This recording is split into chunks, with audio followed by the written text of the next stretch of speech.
During the last few days, while dealing with the spying and undermining by Amabungani of some of our comrades who are proponents of radical economic transformation on social media, my thoughts also went back to that notorious stratcom spy and operator Paul Erasmus,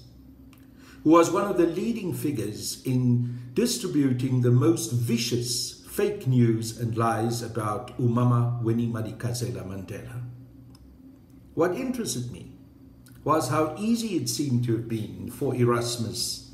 to spread those lies and to get a significant part of our society, even some of us amongst the progressive community, and I dare say, comrades within the African National Congress, to accept those lies and to pass harsh judgment on one of the greatest icons of our struggle. Erasmus and his ilk seem to understand the underbelly of racism, but not just racism, but sexism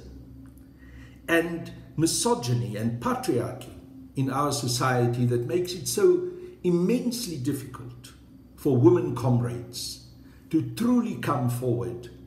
as leaders in our communities and within the African National Congress. The reality is that every capable woman comrade has to work 3-4 times harder than any man in order to be able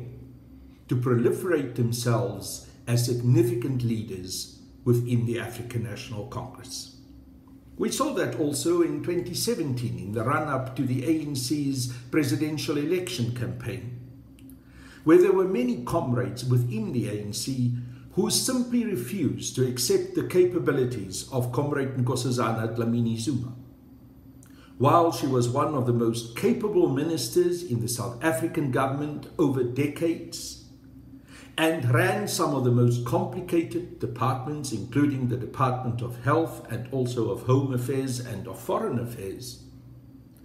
they were only prepared to describe her as the ex-wife, or even in some instances still as the wife, of President Zuma 20 years after they had been divorced. None of these comrades were prepared to deal with the principled issues and arguments that Comrade Nkosazana Dlamini Zuma advanced for her campaign to become president of the ANC. They were just prepared to write her off as a woman in the most sexist of possible ways. In more recent months, we've seen the same happening again, with the president of the African National Congress Women's League, Comrade Batabile Dlamini, and also with the Minister for Human Settlements and Water Affairs, Comrade Lindiwe Sisulu. In the case of Comrade Lindiwe Sisulu,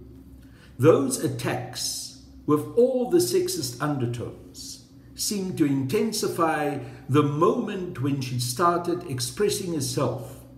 in favor of radical economic transformation in our society and asked critical questions about the wave of allegations that there are that huge amounts of money had been used to influence the leadership election of our 54th National Conference. Now, instead of dealing with the issues, instead of dealing with serious allegations, sexism is being used and patriarchy is implemented in order to undermine these women comrades. I think there's a lesson for all of us to learn in this. And that is that the worst part of our societal character will always be exploited and used by our enemies. And the intention will always be just one, and that is to divide us, to steer us away from asking the critical questions, to prevent us from probing the real issues, and to make us the fools of our own sexist behavior. Yes, that is the reality that I have seen, and that is the reality which we need to defend if we want to move forward in South Africa, and if we want to make sure that the likes of Amabungane and the leftovers of the stratcom apartheid campaigners, in the various ways that they remanifested our society in the mainstream media financed by white monopoly capitalism, if we want to be able to defend those, we must look carefully into our own hearts, see our own prejudices, lynch those prejudices, and make sure that we stand on principle and not on sexism, racism, and the exploitation of one sector of our society at the cost of the other. Till tomorrow, goodbye.